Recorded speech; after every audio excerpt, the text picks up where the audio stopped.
siinä niin, että se pysty tai ton portin jälkeen pikkusen olisit ajatellut sitä takaisin, olisi vähän enemmän ollut tilaa siinä okserilla. Hyvä. Oi, eli jos tekee kovin iso ryhtyy sisään tuohon pystylle, niin ajattelet vähän takaisin, jotta sulla on aikaa tilaa rentoutua kädestä tuolla okserilla ja tulee vähän paremmin etäisyys. No. Ja nyt pysyy hyvin suorana siinä, kun aikaisemmin se aina mielellään on ruvennut änkeen punkeen hirmuisesti sinne oikealle kohti seinää siinä pitkällä sivulla.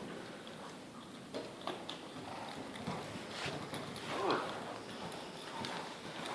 Taas ei ole mikään kiire, käytät sen tila hyväksi, mitä siellä on, kun ratsastat sen kaarteen siihen pystyokseri